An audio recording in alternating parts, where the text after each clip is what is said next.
Chapter 2, Section 6, Fear and Conflict. Being afraid seems to be involuntary, something beyond your own control. Yet I've said already that only constructive acts should be involuntary.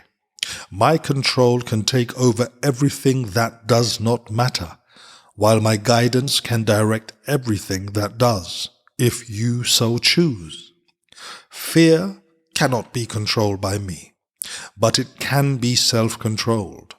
Fear prevents me from giving you my control, and the presence of fear shows that you have raised body thoughts to the level of the mind.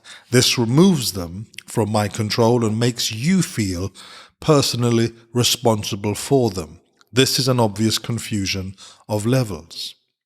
I do not foster level confusion, but you must choose to correct it. You would not excuse insane behavior on your part by saying you could not help it. Why should you condone insane thinking? There is a confusion here that you would do well to look at clearly. You may believe that you are responsible for what you do, but not for what you think. The truth is that you are responsible for what you think, because it is only at this level that you can exercise choice. What you do comes from what you think. You cannot separate yourself from the truth by giving autonomy to your behavior. This is controlled by me automatically as soon as you place what you think under my guidance. Whenever you are afraid, it is a sure sign that you have allowed your mind to miscreate and have not allowed me to guide it. It is pointless to believe that controlling the outcome of misthought can result in healing. When you are fearful, you have chosen wrongly. That is why you feel responsible for it. You must change your mind and not your behavior. And this is a matter of willingness. You do not need guidance except at the mind level. Correction belongs only at the level where change is possible. Change does not mean anything at the symptom level where it cannot work. The correction of fear is your responsibility. When you ask for release from fear, you are implying that it is not your responsibility. You should instead ask for help in the conditions that have brought the fear about. These conditions always entail a willingness to be separate. At that level, you can help it. You are much too tolerant of mind wandering and are passively condoning your mind's miscreations. The particular result does not matter, but the fundamental error does. The correction is always the same. Before you choose to do anything, ask me if your choice is in accord with mine. If you are sure that it is, then there will be no fear. Fear is always a sign of strain, arising whenever what you want conflicts with what you do. This situation arises in two ways.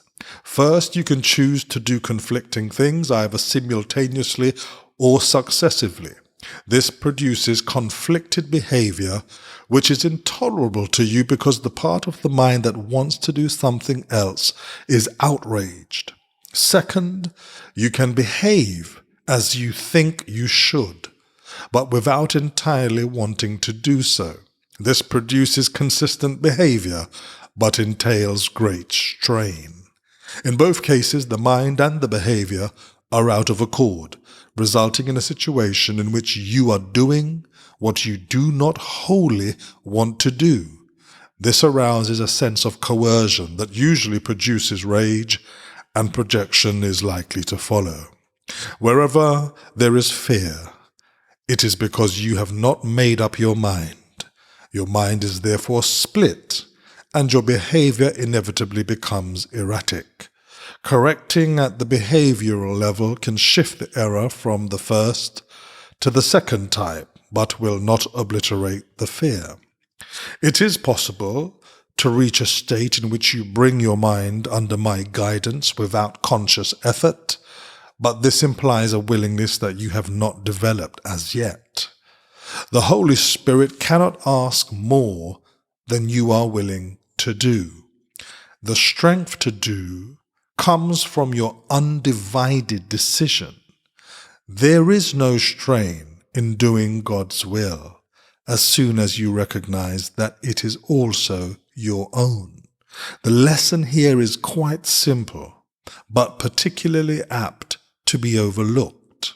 I will therefore repeat it, urging you to listen. Only your mind can produce fear. It does so whenever it is conflicted in what it wants, producing inevitable strain because wanting and doing are discordant. This can be corrected only by accepting a unified goal. The first corrective step in undoing the error is to know first that the conflict is an expression of fear. Say to yourself that you must somehow have chosen not to love, or the fear could not have arisen. Then the whole process of correction becomes nothing more than a series of pragmatic steps in the larger process of accepting the atonement as the remedy. These steps may be summarized in this way. Know first that this is fear. Fear arises from lack of love. The only remedy for lack of love is perfect love. Perfect love is the atonement. I have emphasized that the miracle or the expression of atonement is always a sign of respect from the worthy to the worthy. The recognition of this worth is re-established by the atonement. It is obvious then that when you are afraid, you have placed yourself in a position where you need atonement. You have done something loveless, having chosen without love. This is precisely the situation for which the atonement was offered. The need for the remedy inspired its establishment. As long as you recognize only the need for the remedy, you will remain fearful. However, as soon as you accept the remedy, you have abolished fear. This is how true healing occurs. Everyone experiences fear, yet it would take very little right thinking to realize why fear occurs. Few appreciate the real power of the mind, and no one remains fully aware of it all the time. However, if you hope to spare yourself from fear, there are some things you must realize and realize fully. The mind is very powerful and never loses its creative force. It never sleeps. Every instant it is creating. It is hard to recognize that thought and belief combine into a power surge that can literally move mountains. It appears at first glance that to believe such power about yourself is arrogant, but that is not the real reason you do not believe it. You prefer to believe that your thoughts cannot exert any real influence because you are actually afraid of them. This may allay awareness of the guilt, but at the cost of perceiving the mind as impotent. If you believe that what you think is ineffectual, you may cease to be afraid of it, but you are hardly likely to respect it. There are no idle thoughts. All thinking produces form at some level.